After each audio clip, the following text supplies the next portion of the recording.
नमस्कार, मी अक्षता. स्वागत आहे तुमचं अक्षताज रेसिपीमध्ये. आज आपण बनवणार आहोत एकदम झटपट आणि चविष्ट अशी बटाट्याची भाजी. खूप सोपी, कमी साहित्यात आणि अगदी घरच्या घरी बनवता येणारी ही रेसिपी तुम्हाला नक्की आवडेल. याआधी आपण उकडलेल्या बटाट्याची भाजी बनवली होती आणि आता आपण कच्च्या बटाट्यापासून बटाट्याची भाजी करतोय. चला तर आपण रेसिपीला सुरू करूया. बटाट्याची भाजी बनवण्यासाठी इथे मी 2 मीडियम साईजचे बटाटे असे बारीक तुकड्यामध्ये कापून घेतले आहेत. तुम्ही हव्या त्या आकारामध्ये कापू शकता.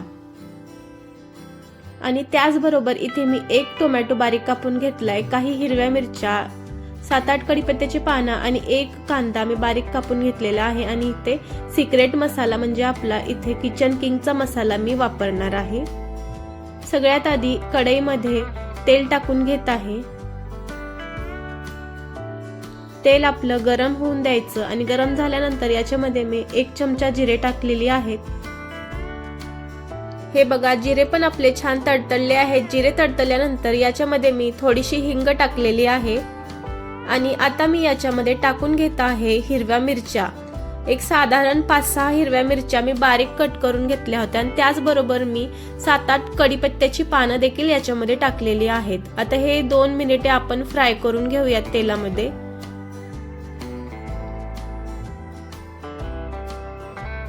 2 मिनिटे झाल्यानंतर याच्यामध्ये मी आता कापून घेतलेला कांदा टाकत आहे. मिरच्या आधी टाकल्या कारण मग आपल्या मिरच्या तेलामध्ये छान परततील आणि आपल्या भाजीला छानशी चव येईल. कांदा आधी टाकला आणि मिरच्या नंतर टाकल्या तर काय होतं, आपल्या कांदा करपू शकतो आणि आपल्या मिरच्या कच्च्या राहू शकतात. आणि आता याच्यामध्ये मी थोडंसं मीठ टाकलंय. मीठ टाकल्यामुळे काय होतं तर आपला कांदा आणि मिरचीमध्ये छान मिठाची चव उतरते.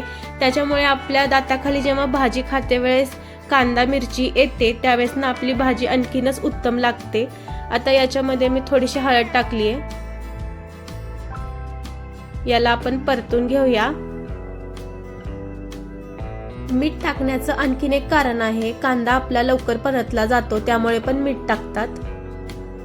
हे बघा, हळद टाकल्यानंतर 1 मिनिट परतून घ्यायचं.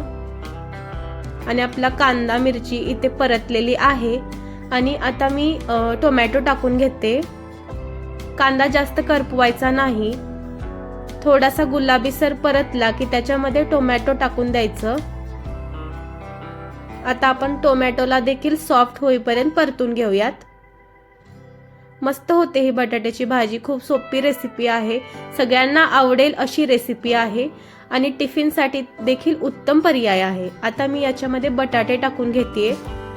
बटाटे मी पाण्यामध्ये ठेवले होते कारण आपण जर असेच कापून ठेवले तर बटाटे आपले काळे होतात, त्याच्यामुळे पाण्यामध्ये ठेवायचं. आणि इथे मी चवीनुसार मीठ पण टाकलेलं आहे. आणि आता मी किचन किंगचा सिक्रेट मसाला याच्यामध्ये टाकत आहे. या रेसिपीचं हे सिक्रेट आहे की किचन किंग मसाल्यामुळे बटाट्याच्या भाजीला खूप छान अशी चव येते. तुम्ही टाकलं नसेल तर एकदा टाकून बघा आणि मला कमेंट करून सांगा की किचन किंग मसाला टाकल्यामुळे तुमची बटाट्याची भाजी कशी झाली. मिक्स करून घेत आहे मी, तुम्ही पाहू शकता. आता आपण याच्यावरती झाकण ठेवून बटाट्याला शिजवून घेऊयात. स्लो फ्लेम वरती पाणी न टाकता आपल्याला बटाटा शिजवून घ्यायचा आहे. एक 7-8 मिनिटे झालेली आहेत. स्लो फ्लेम वरती मी बटाट्याच्या भाजीला शिजवून घेतलेला आहे. बटाट्याची साल काढल्यामुळे आपला बटाटा लवकर शिजलेला आहे. तुम्ही पाहू शकता आपली बटाट्याची भाजी इथे रेडी झालेली आहे. जर रेसिपी तुम्हाला आवडली असेल तर व्हिडिओला लाईक करा आणि तुमच्या मित्रमैत्रिणींसोबत जरूर शेअर करा. आणि आपल्या चॅनलला म्हणजेच अक्षता रेसिपीला सबस्क्राईब करून बेल आयकॉनला क्लिक करा, जेणेकरून माझे नवीन व्हिडिओ रेसिपीज तुम्हाला लगेच पाहायला मिळतील. धन्यवाद.